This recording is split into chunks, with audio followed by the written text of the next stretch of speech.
Welcome, everybody, to the Homefront.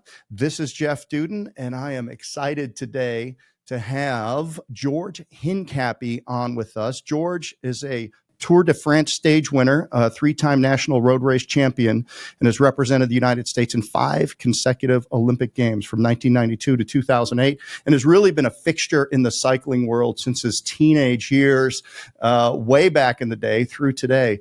Welcome, George Hincapie. Appreciate it. Happy to be on.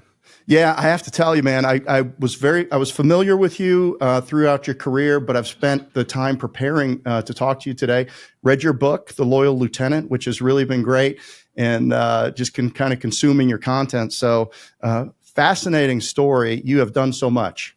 Thank you. Yeah, it's a long road from growing up in Queens, New York, to making it to the Tour de France and the Olympics, and I feel blessed to have that life, and never took it for granted, and still to this day love riding my bike. Went for a bike ride before this show, so still very much part of my life.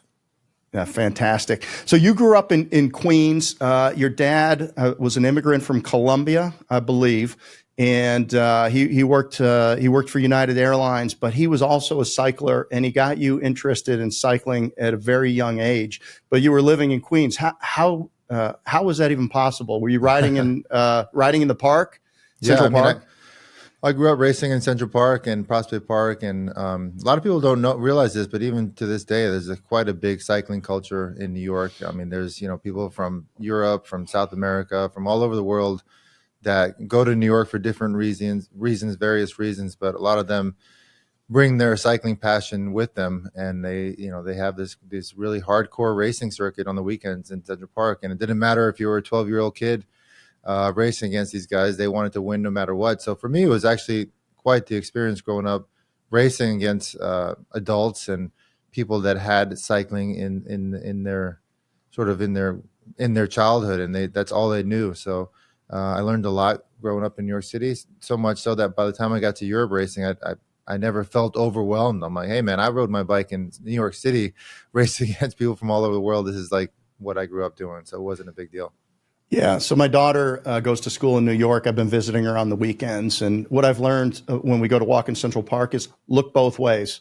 Yeah. Oh, yeah, for sure. People are flying. Yeah. Well, that's another thing that part of what makes a cyclist successful is like awareness inside the peloton. And in Europe, as you know, there's lots of small roads and a lot of things going on that it really helps differentiate the best cyclist from an average cyclist is how aware they are inside of a peloton and how quickly they can react to certain situations. And growing up, riding my bike in Central Park, as you said, you have to look around. Your head has to be on a swivel at all points. Really helped my cycling abilities once I got to Europe. Yeah. Your brother was a cycler also, and you had a sister. There's a cute story in the book about you jumping on her bike and taking off, and yeah, and that. But your family really sacrificed so that you could pursue the sport. Did you play any other sports growing up, or were you just focused on cycling? Just focused on cycling. I played basketball like in high school, just with friends. Like the preschool league, but never as part of the team or anything like that. I just did it for fun. But cycling was pretty much all I did. Talk to us a little bit about when you first met Lance Armstrong, when I think you were 15 and maybe he was 17 years old. What was that like? And that was that a transformational opportunity for you to go out and really join that team and train? Yeah, I mean, well, we were young. I mean, like you said, I was 15, he was 17. He was from Austin, Texas. He was this sort of hotshot triathlete that basically won every race he entered, and then decided to try out cycling and went to the Olympic Training Center in Colorado Springs. And here I am, this New York kid that also had a reputation of winning pretty much everything I did. And, at first it was like, oh, there's a bit of competition going on, but we quickly became really close friends. And I guess him being 2 years older than me, we sort of took on that role of like older brother, younger brother. And, the story went on from there. We became professionals together, and well, he turned pro in, I think, 90, and I turned pro in 93 or 94. No, he turned pro in 91. I turned pro in 94.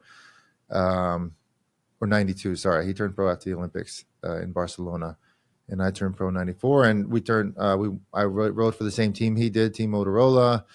And then obviously everybody knows the story. He got sick, and then he came back and rode for U.S. Postal Service and won 7 Tour de France's, and a lot of drama afterwards as well. But it was quite a crazy story and really interesting to be part of it all. When did you first get to travel internationally? I started traveling internationally when I was 15 years old, going over to Europe with the U.S. national team. I was lucky growing up because cycling is a very expensive sport.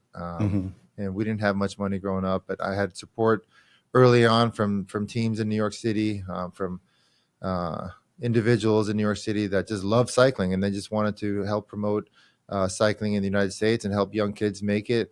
And then the national team picked me up when I was 15, 16 years old as well, and getting me plane tickets to go to Europe and putting me up while I was in Europe and getting me that experience that I needed, and made the Olympic team when I was 18 years old and kind of never looked back. So I was lucky in the sense that I got not only incredible support from my family, but also support from, the national government bodies as well.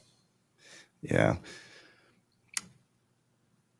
I was unaware that there's different roles inside of a cycling team and inside of a peloton. And I'm interested to hear from you how the decisions are made about who does what, who's intended to win, and what the various support roles are, maybe some of the strategy and planning around, approaching a race to win it. Yeah, I mean, like a race like the Tour de France has 8 riders. Some of the riders are mountain climbers. They can go uphill really fast. Some of them are just really fast on the flats. Some of them are just really good overall riders. Some are just good at positioning, like sort of the road captains. So you go into a race like the Tour de France, in our teams, and with Lance, for instance, we knew he was the guy that can do pretty much everything really well, and he was the guy that had the best recovery skills, and we would back him. And my role would be to kind of keep him out of trouble, to keep him in the front of the peloton. Those little things is everything in cycling. Where it's always about everybody. Once you get to the level of Tour de France, everybody is so good. I mean, they're the best in the world. They're best in the world. And it's just the little differences that end up to ultimately make the difference at the end of the day. What does that mean? That means like saving energy throughout the day, like a 6-hour day. Who can save the energy the most? Who's got the most teammates that'll keep them out of the wind, keep them away from crashes? Who's got the teammates that can read the race the best, keeping them away from riders that they think are dangerous. I mean, there's just a lot of little things that go on that are really important at the end of the day because they all add up at the end of a 6-hour day. Do all 8 riders ride in each stage? Yes, all 8 riders ride in each stage, and if you don't finish one day, you cannot start the next. Okay, so you would not finish because of a crash, crash or illness or injury. Just can't hang on. It's too hard. I mean, it's a brutally hard race, and right. Some guys just after a week they're just exhausted and they just can't continue. Yeah. So then talk about the wind drafting. Is it a huge disadvantage to be in front versus being behind somebody? It depends. If it's a downhill, super twisty, pouring rain, then being in the front might not be a bad idea because you can choose your lines. Okay. You're going downhill. So if the draft, you're not expending as much energy, but if it's a flat road and the wind is right in your face, then certainly major disadvantage to be in the front because the guys behind you are saving 20 to 30% just being behind you, and you're kind of blocking the wind for them. So it really depends on the situation, but generally speaking, it's a disadvantage to be at the front. So strategy in finishing a race. I just saw, who was it? We had a woman cyclist just win the gold. She actually trained. She actually started riding. Yeah, she started riding 6 years ago in New York City. Yeah. Pretty amazing story. I mean, she went to Harvard. She joined the venture capital world in New York City and just decided, you know what, this is not really for me. Started riding bikes in Central Park and won 2 gold medals in the Olympics. Pretty. And she's racing the Tour de France Femme right now, going on right now currently. Yeah, that's incredible. But she finished all kind of alone. So when you're finishing a race, is it you know who's going to break out? So let's say Lance is going to break out near the end. Is your job then to maybe get in front of some of the other riders to give him a little bit of an opportunity, or like how does that work at the finish? Because typically you see one person out front. Well, so let's back up. Kristen Faulkner winning the Olympics alone. Obviously, she was out front, but Yeah. she took advantage of a very difficult moment in the race. It was coming up to the end of a very difficult race. I think there was maybe 10 miles to go, and there's only 4 girls left, all of which are the best girls in the entire world. 3 of them were the best girls in the world, and she was relatively unknown compared to them. So in this case, in this circumstance, for her to get off the front, and they perhaps hesitated for a second, give her a little gap, then she's on her own, and it's 3 against 1. But those 3 girls aren't going to really work together that well because they want to try to podium or try to win, where she's got nothing to lose. Like, she can go all out on herself. So in that situation, yes, that's an advantage because it's her against herself at that moment. Like, she's going to go as hard as she can. She's not really worried about the tactics. Like, one girl's sitting on her wheel, one girl's going to sprint around her. She's like, I'm on my own. I have a gap. I have nothing to lose. And she did it. I mean, it was an incredibly exciting race to watch. It was. I saw the finish of it, and she, the 3 that were following dropped behind, and it seemed like they were just jockeying with each other to figure out who was going to break out. So it's almost like they said, "All right, she's going to get the gold," and then now we're competing for silver. So I found that to be strategically fascinating. Yeah, and also she was pulled into the race last minute. There was one girl that fell down a couple of times in the time trial, and she was also doing the triathlon Olympics, and said, "You know what? I'm going to give you my spot." She wasn't even selected to do the road race, got pulled in last minute, and ended up winning the gold. Incredible story. We're not going to go down the road of politics right now, but like there's we're so much more aware, and we've got so much more access to information through the internet, through social media. We're all pulled into these political echo chambers and stuff that we do. But man, when you sit back and you look at the Olympics and you've got the entire world basically putting athletes together, I think it's even more important now than maybe it ever has been, just in terms of reminding us, like, there's a whole nother world out there. There's other countries, there's other cultures. These are people just like us that are competing and doing their thing. I found it to be pretty refreshing, actually. Maybe I'm just in that place right now in an election year, but I found it to be like very cool. No, I agree. I mean, that's what makes the Olympics so special, is just bringing people from all over the world. And when I was participating in the Olympics, obviously I was doing the Tour de France beforehand, which in our sport is arguably maybe even bigger than the Olympics, just because it's more important for cycling. But that's right. Still, you get to the Olympics and you just see athletes from all over the world that have dedicated their lives to be at the top of their game, and you just have that camaraderie with people. It doesn't matter what where they're from, the differences in culture. It's like, okay, we all know we busted our asses as hard as possible, and we sacrificed pretty much our whole life to be here. So there's just that mutual respect amongst athletes from all over the world, and it's just There's nothing like it once you get to the Olympics. That atmosphere, and I tell a lot of people that go to their first Olympics. It's like, hey man, just stick around after your event. Stick around and try to have some fun and absorb that atmosphere, because there's really nothing like it, and it's super special. Yeah, that was my question. Did you lock it down and there, or did you embrace the experience and have a good time? No, see, that's one of my biggest regrets. That's why I advise people, like, stay as long as you can. I would stay for like a day or two. Then, we were on the road back then all the time, so it was just another race, and it would be like, okay, I'm at the Olympics, it's cool, but I haven't been home in like 2 months. I need to get home. But now looking back, I wish I would have stayed a couple more days, or really experienced a bit more of the Olympics. Yeah. Obviously you're always asked about performance enhancing drugs and the doping in cycling. I find it interesting that cycling was so singled out in terms of this. And then I was a college athlete. I was a college football player in the 80s and the 90s. I mean, well, just walking around the locker room, you could tell who was on stuff, who wasn't on stuff. A lot of people were. I just find it interesting that cycling really it was so public, and I really don't understand why. What's your view on that? That's a great question. I don't know, because we all knew at the time it was unfortunately going on in cycling. Obviously, it was going on in cycling, but it was going on in a lot of other places as well. But like you just mentioned, that cycling kind of took the brunt of it and became a world media story. I don't know if it was because Lance was too big and his story was too incredible. I mean, even if we were doping at the time, what he did was incredible. I mean, he had a 50% chance to live, and decided to come back and try to win the biggest race in the world, and he did. He was a freak of an athlete. He still is. I mean, the guy works out all the time. It was the best of the best at the time, but it was interesting to see how cycling got so singled out, not only because of how kind of prevalent it was everywhere else, but also because everything that cycling has done since then to clean it up. I mean, I won't say we, because I'm not really in the sport as much anymore, but the protocols that the cycling governing bodies have put in place have been more strenuous than any other governing body. In fact, a lot of them follow the lead of what cycling has put together, independent testing.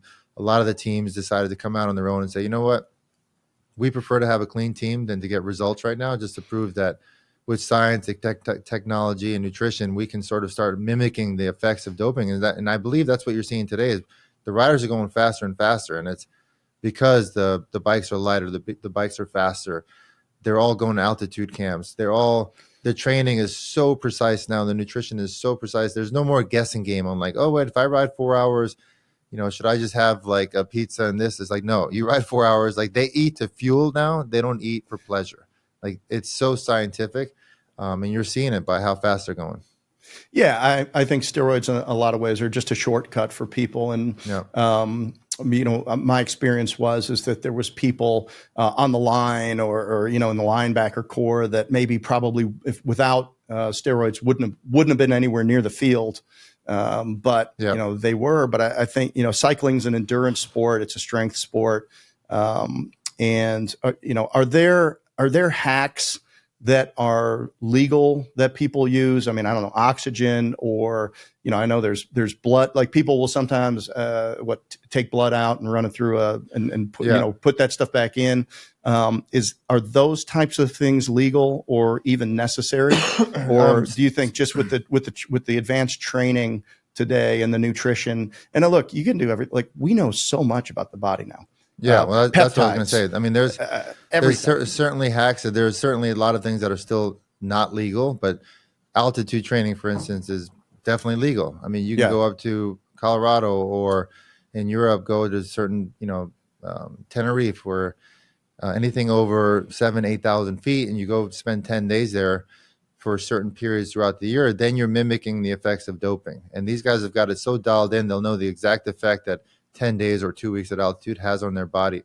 Nutrition, supplements, testing that they can do. They know exactly.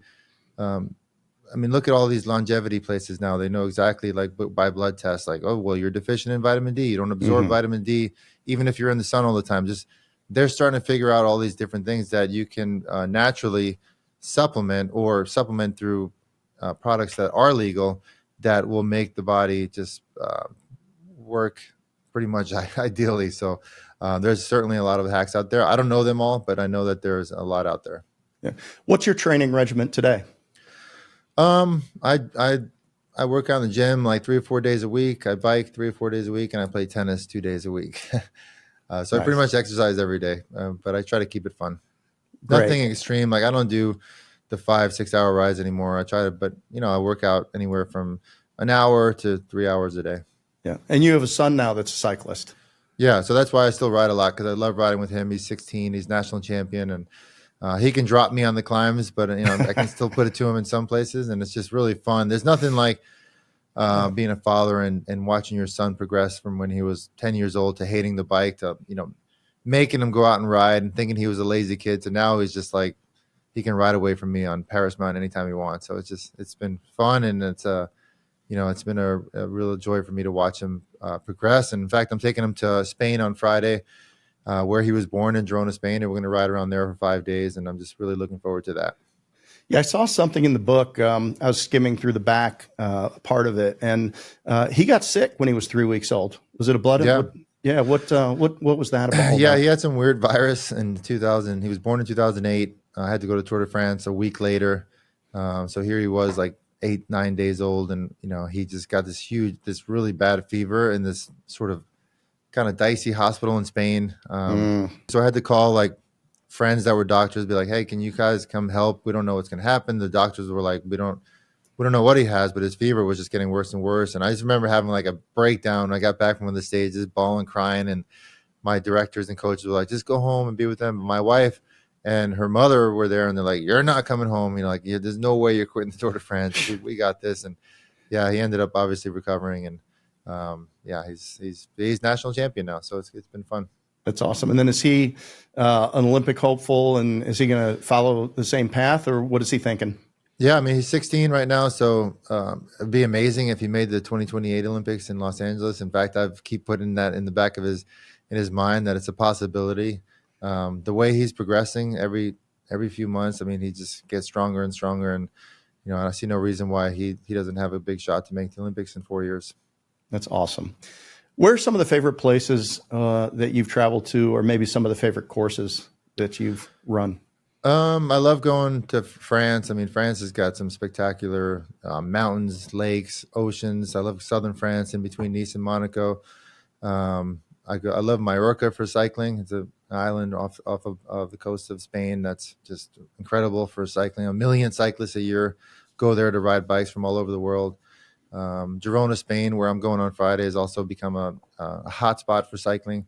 And I love here at Greenville, South Carolina, just down the road from you, and being in Charlotte. In fact, I lived in Charlotte for 6 years and moved down here because the riding is so good. I mean, we're close to the mountains. We don't have much traffic, although we're getting more and more traffic because a lot of people are trying to find that little hidden gem here in Greenville. But the riding here is truly world class as well. Now, is that Hotel Domestique? Yep. Is that the name of it? And that, yeah, that's my hotel up in Travelers Rest. Okay, in Travelers Rest, South Carolina. I went to the website, man. Very cool. Look like you have a helipad there. Yeah, we do. It doesn't get used all the time. I've seen it used once in a while, but I actually used it once. I took my wife there for our 17th anniversary in a helicopter, which I thought was kind of a cool surprise. That works. But yeah, it's just a great spot. It's become quite the wedding venue, anniversary venue, and a cycling venue too. We have a fleet of bicycles, so people from all over the country can come and grab a bike and go on some of the roads that I trained on, or all the roads that I trained on for the Tour de France. And it's a really unique, cool, hip boutique hotel. Yeah, and we have an event there in October, the 13th, third weekend of October. We have the Hincapie Grand Fondo, which 3,000 cyclists will come out and ride some of my favorite routes. And that's our 12th year or 13th year that we've been doing it. And it's become quite a great event for the community. How far out of Charlotte? It's an hour and a half from Charlotte. Yeah, okay. So you fly into Charlotte, drop down an hour and a half, probably fly into Greenville, Spartanburg. Correct. You want to make that extra little hop, and it's probably, 30 minutes out of there? Yeah, 30 minutes from Greenville Airport. Yep. And then and I looked at it online, man. Looks like you got a lot of, how many rooms? Oh, it's small. It's only 13 rooms. We're on 30 acres, so you could spread out. We have a great pool. We have a good gym and a great chef. So there's just a lot to do there. Yeah, man. Looks like a great spot for a wedding. I've got a wedding coming up. Maybe I'll recommend it to my daughter and her brand new fiance. She should come check it out. All right. Yeah. We can work a deal right there. For sure. Okay. I know that you've got a great relationship with a lot of the people that you rode with, Lance Armstrong and many of the others. I've seen you doing podcasts with them and that kind of stuff. I'm interested in the thought process. You're with a tight group of people. Basically, you're in the locker room. You're on the team together, and then all of a sudden, you've got federal people poking around and putting pressure on people. What was your thought process like? I can't imagine how difficult it was, because you're doing what everybody else is doing. You're getting a 3% or maybe a 5% increase just to pull even with the other teams from all over the world that you're doing. And now you've got this pressure on you. What was that like? And how difficult was that for you during that time to navigate? Oh, it was probably one of, if not the most difficult period of my entire life. It was just really hard. Just kind of learned partly because when this all came to the spotlight, so to speak, I had stopped doping 10 years before that. And I had taken on a different role in the sport where I was like advocating that we need to all be clean. And if we're all clean, then nobody has to dope and the best are going to win anyway. So that was my role that I took for, almost 10 years, 7, 8 years leading up to the investigation. So by the time the investigation came, I was like, this is like an old story. But in most people's minds, it was like it was happening the day before. And I understood that just because, of the history that Lance had and his successes that he had. But it was super tough. And I took a stance early on where I was like, you know what? I'm going to just be really open with anybody in my circle. It was my family, my friends, my confidants, my advisors. I was like, yep, this shit happened. And, unfortunately, this is all true. It happened 10 years ago. And with the media, I was like, I'm here to focus on the race. And I'm still racing my bike. I had this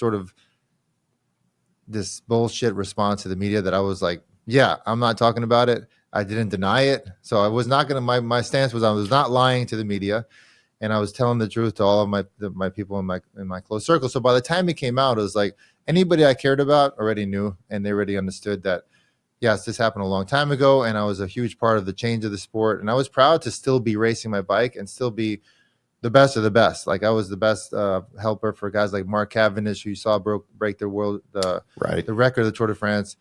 I was still his teammate. Those guys would put the hand in the fire for me. They knew that I was not doping at the time, and I was still one of the best of the best. So I was proud that I was still in the sport and still doing what I was doing without doping. And that saved me a lot. Actually, that kind of helped me stay strong and go, you know what? The only thing I can do right now, even though I know this story is going to come out and I know I'm going to get so much shit from people, so much hate, is that I'm just going to keep racing my bike because I know that that's an old story. And I'm a clean athlete now and I'm as good as I ever was, if not even better. And I'm more of a impact to the teams that I'm racing for. So I need to take pride on that. And no matter what all the noise was outside of that. And that was helpful. And just really, rely on my family, close friends and confidence, like I mentioned. And that helped me get through that time. And it made me stronger. I feel like I can pretty much handle any situation that arises now because of that.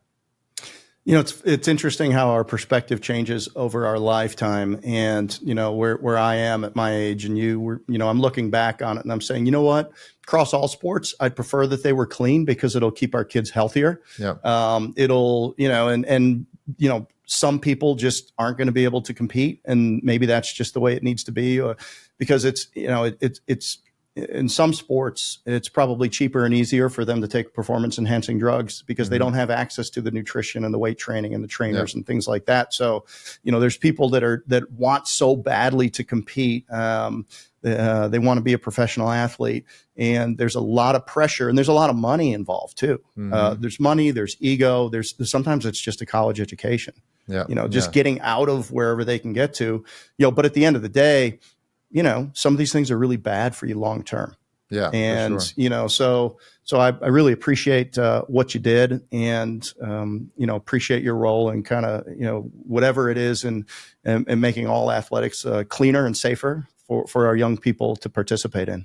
Yeah, no, it's been a wild ride, no doubt. Yeah. And I can say with confidence now that my son is 16, that he will not have to make the decisions that I had to make. And the envelope has been pushed so high in terms of, like I mentioned earlier, training, nutrition, tracking your training is just, it's a completely different sport now. And, they won't have to make the decisions that we did back in those days. Yeah. So you've got Hincapie Sportswear with your brother. Your brother's been your business partners. How is that business going? Is it still really good? Yeah, it's still going. We make clothing for teams and organizations and companies all over the country and rides as well. And, we continue to try to grow the brand. We've been in the business for 20 years and, we hope to continue in business. It's been a tough business. There's a lot of companies out there making clothing, and we just hope that our story sort of differentiates what we do, and our quality certainly does. So we're just going to keep plugging away and try to get to the level that we want to be at. So George, there's young people out there, like we said, trying to compete. What advice would you have for them in terms of focus? There's this there's a movement in youth sports to say, hey, by the time you're 12 years old, you need to decide if you're a baseball, basketball, football player, or cycler, or whatever it is. And then there's another school of thought that says, don't specialize early. What is your thought on that? What in terms of giving kids a diversity of sports when they're younger versus, like you did, really focusing in early on the cycling? I liked the diversity, even though I didn't do that. I was just riding my bike. But my son, for instance, he played soccer, he played tennis, and then he biked as well. And then all of a sudden, when he was ironically 12 years old, the chip sort of switched on him, and he's like, I really like cycling, and he started doing it more and more on his own. And in fact, I feel like the fact that it was a natural sort of choice for him to be like, I don't want to do tennis anymore, I don't want to do soccer, I want to just ride my bike. Even though early on it was early decision. I mean, the best cyclist in the world right now, Remco Evenepoel, one of the best cyclists in the world, just won 2 Olympic gold medals. He played soccer till he was like 18 years old, and at a very, very high level, and then decided that he wanted to be a cyclist. So I don't think there is a set protocol on the age of when you need to decide. I think it's I think the best ones are the ones that the kids makes for themselves, and as long as you're having fun and trying not to take it too serious at an early age, I think that's the secret to success. Is like, this is a pleasure, this is an honor, and I'm grateful to be able to do this. I have support from my family, and if they see it like that, and there's not a ton of pressure, I think that's a path to success. What's on the horizon for you? Any interesting projects or goals that you've set for yourself? Like I said, I keep trying to grow Hincapie Sportswear, and it's getting harder and harder with all the competition. But we're gonna keep plugging away and try to do what we can with the company and our events. We have our Grand Fundo, which I mentioned, our cycling event in October, but we also have a series of events. Our next one is in Bentonville, Arkansas, the home of Walmart, and we have a 2-day event there, September 7th and 8th, and trying to grow our events company as well, and get a couple thousand people to each one has been a real sort of joy to watch that company grow. We started it when I retired in 2012 as sort of a retirement party for me here in Greenville, and 1,000 people showed up. So we're like, well, why don't we have this every year? And then from there, we started doing it. We do one in Merced, California, Chattanooga, Tennessee, Lehigh Valley, Pennsylvania, now Bentonville, and of course Greenville. So it's kind of our series is growing and growing, and we want to continue to promote that as well. So these are cycling focused events where Correct, people come in from all over the place, and then do you have entertainment? What goes on there other than the race? We have rest stops throughout the ride where we have great local food and drinks, and of course we have bands playing at our rest stops. And then in the event here in Greenville, we have free food at the hotel, and we have just like a real like family friendly atmosphere with jumpy castles for kids, and it's just it's a whole day event, not only for cyclists but for their family members as well that do not ride. Yeah, it's got to be great. A lot of fun, and not bad for the hotel business either. Yep, sure. Awesome. All right, George. Last question: if you had one sentence to make an impact in somebody's life, what would that be? Ooh, one sentence. You could have given me like a warning about this. You take all the time you want. That's the value of editing. I would say in anything you do, just keep it fun and never stop believing. Never stop believing. Keep it fun. Never stop believing. Yeah. Awesome, George. Thank you so much for being on. All right, thank you, Jeff. Appreciate it. This has been. I am Jeff Dudan. We have been with George Hincapie, and we are on the home front. Thanks for listening out there.